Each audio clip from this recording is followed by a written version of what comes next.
Esse aqui é o Acer Aspire 5, o notebook de produtividade, mas que traz processador mais rápido, encontrado em modelos gamer. Será que essa proposta dá certo? Bora descobrir no vídeo de hoje, e se você se interessar, os links estão aqui na descrição. E roda a vinheta.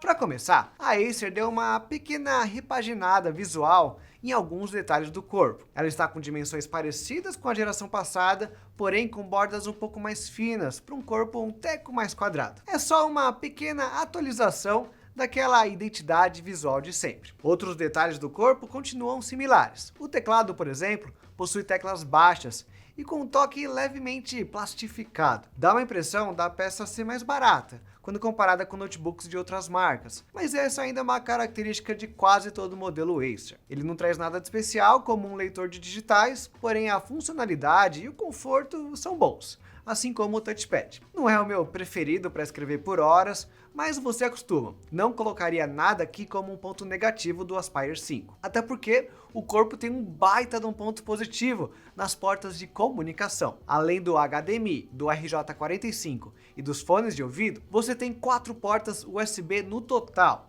3 com encaixe tradicional e uma Thunderbolt 4. A Thunderbolt é a estrela aqui do notebook, né? Não só por ser mais rápida para transferências de arquivos, mas também é possível você ligar o notebook no monitor por ela e passar energia por aqui também para recarregar a bateria do Aspire 5. Infelizmente, o notebook não vem com um carregador bom que se encaixa aqui. Na verdade, o que vem na caixa decepciona um pouco. A potência é boa, 90 watts, mas o conector é muito fininho, não passa muita confiança. E no meu uso, ela perdia o contato fácil. Aí entra a busca pelo tal carregador bom. No meu caso, eu tinha uma fonte boa de um projetor que eu consegui usar com o notebook. Alguns celulares também trazem fontes super potentes, dá para usar elas também, mas existe um impacto negativo no tempo de carregamento, pois encontrar uma fonte de 90 watts nesse tamanho, nesse formato, é mais difícil. Talvez essa tenha sido a escolha da Acer. Manda um carregador mais potente e barato na caixa, e se o usuário tiver uma fonte USB-C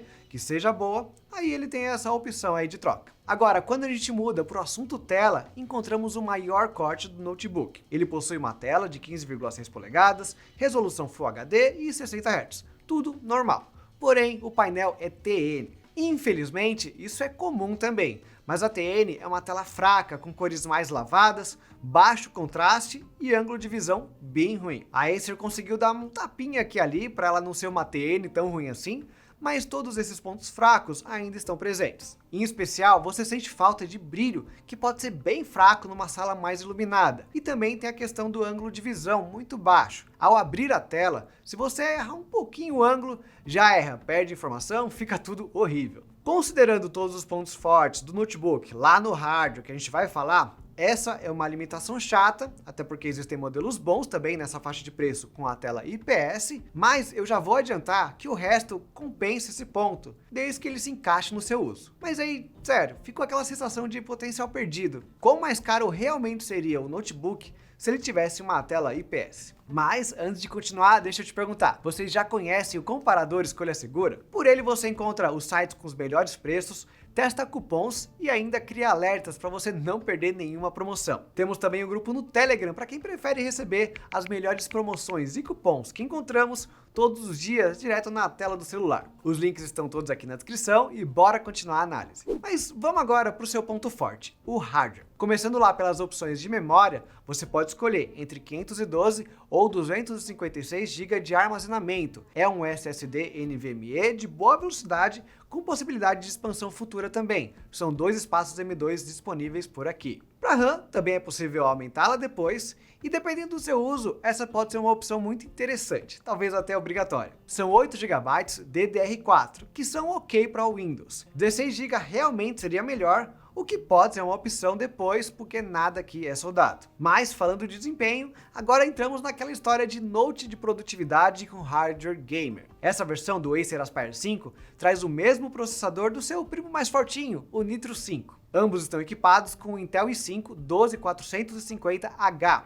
o chip de linha de alto desempenho para notebooks. Ele sobe aí de uma 1135G7 do ano passado, ao invés da 11300H. Não precisa se assustar aqui com todos esses números. O importante é você entender que ele estava com chip de alta eficiência e agora passa a usar o chip de alta potência aqui da Intel. Isso realmente torna o Aspire 5 mais rápido do que seus concorrentes da série U, o que abre algumas portas para ele. Quantas? Bom, aí depende do seu objetivo, como eu já tenho falado. Para o uso do dia a dia, a gente sempre repete que a série U, seja da Intel ou da AMD, já são suficientes. Eles dão conta de abrir o navegador, o Excel e o Word. Se é só isso que você faz por poucas horas por dia, não precisa subir até aqui um chip da série H. No entanto, mesmo sem exagerar no uso, em algumas situações você vai sentir a limitação de um 1215U, por exemplo. A questão não é só ser mais rápido, não é só abrir um programa 2 segundos antes, é a harmonia do sistema. O 12450H é mais ágil, ele engasga menos, o que faz o seu trabalho render mais, você ganha agilidade subindo para cá. Por isso que eu coloco o Aspire 5 como uma máquina boa, principalmente para quem vai ficar mais de 6, mais de 8 horas às vezes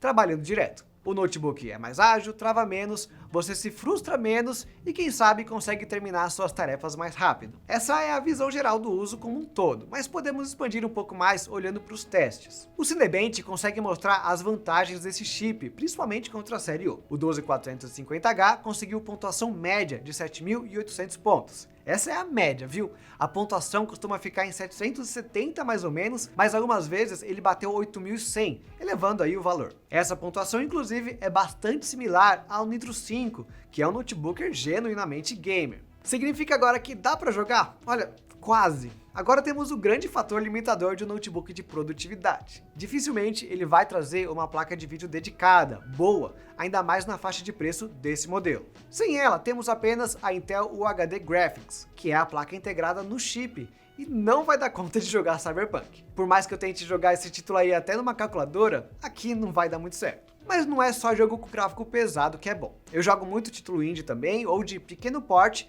e todos eles foram bem. Até um pouquinho melhor do que foram lá no Note com a série U, que faz sentido, né? Penso aqui então nos extremamente leves, como Stardew Valley, até algo um pouco mais elaborado, como Valorant, jogos antigos como GTA V, e quem sabe aí um Civilization 6, que dá para aceitar numa taxa de quadros um pouco menor de 60 quadros por segundo. Caso você instale 16 GB de RAM, a tendência é que algum desses títulos melhore, principalmente os que não chegaram ainda no valor mágico lá de 60 quadros por segundo. Mas não se esqueçam de somar também os custos de uma memória extra antes de comprar a versão com 16 GB. Geralmente é mais em conta você fazer o upgrade por fora. Outra questão relacionada a desempenho é o aquecimento da máquina. E o Aspire 5, você pode se impressionar, não esquenta tanto. Certamente não vai chegar aqui no nível do Nitro 5 com esse mesmo processador. A razão, em grande parte, é a placa de vídeo dedicada que não existe e não esquenta mais a carcaça do notebook. Mas também a própria capacidade dele de alimentar o processador é limitada. Isso significa que nem mesmo a temperatura interna desse chip vai subir bastante, por conta aqui das limitações de um notebook de produtividade. Não vai dar para a Acer deixar ele tunado ao máximo, porque o sistema de resfriamento não tem capacidade para chegar perto disso. Vamos fechar o vídeo, inclusive, abrindo a carcaça e olhando embaixo, pois essa é uma informação importante. Temos aqui duas ventoinhas, mais do que esperado para o modelo de produtividade. Isso ajuda bastante a manter as temperaturas baixas. Mas, fora isso, a dissipação e a condução do calor depende apenas de dois pequenos heat pipes. Muito simples quando comparado com o que está em cima do 12450H lá do Nitro 5. Mas é o que eu comentei, né? Isso foi o suficiente porque o notebook não está aí tunado ao máximo. Depois disso, podemos ver as memórias, que eu já te avisei, não são soldadas. São esses dois espaços aqui em cima, que chegam até 32 GB DDR4. Os espaços do SSD estão aqui embaixo também, são vizinhos, e cada um aguenta até 1 TB de espaço. Na questão de memória, então, o Aspire 5 está muito bem servido. Inclusive, vou reforçar aqui que geralmente é melhor você comprar as opções mais baratas do notebook e fazer os upgrades de memória depois, porque costuma ser mais barato, tanto a RAM quanto o SSD, é sempre bom checar. E por baixo de todo mundo, a bateria de 50 Wh. É um pouco mais do que seus concorrentes mais diretos, porém eu não consigo passar de 5 horas de uso. Talvez aqui por conta da eficiência baixa, do 12450H. Mas é claro, tudo isso depende muito do seu uso, do brilho da tela, então é muito difícil calcular. No geral, a parte interna é boa, mas dá uma sensação de vazio. Ela não é tão diferente do que você espera de um notebook de 15.6 polegadas. Mas como são dois coolers, isso já aumenta a sua expectativa. Olha só, tem um sistema bom por aqui. Só que quando você olha o resto, volta ao normal. É um corte que dá para entender. Afinal, aumentar a potência do processador e implementar um sistema de arrefecimento melhor é uma tarefa que nem os notebooks gamer conseguem fazer bem. Imagina aqui essa responsabilidade toda no notebook de produtividade. Por fim, o preço. Ano passado, próximo do seu lançamento, ele não estava tão atrativo não, viu? Mas essa figura mudou. Já encontramos a versão mais barata por R$ 2.500, enquanto que o preço mais comum fica na casa dos R$ 2.700. Para notebook mais potente, é um valor interessante. Nenhum dos seus antecessores tinha um preço relativo tão legal, especialmente a versão passada, que era bem mais fraca, com processador da linha menos potente e quase R$ 1.000 mais caro. Só fica de olho se você realmente precisa chegar até aqui. Existem máquinas mais simples, sem o Thunderbolt, sem linha H, com o Ryzen 3 ou o i3, que já vão entregar aqui uma experiência similar, só um pouco mais engasgada, só que por R$ 500 a menos. Ou seja aqui, conclusão geral. Você trabalha bastante e quer uma máquina que não engasga? Aí o Acer Aspire 5 é uma opção. Se você não fica tão tempo assim no seu notebook e precisa só de algo ok para o dia a dia, dá sim para economizar. Concordam? Me contem aqui nos comentários e não se esqueçam de deixar o like, se inscrever e voltar no próximo vídeo. Por hoje é só, até a próxima!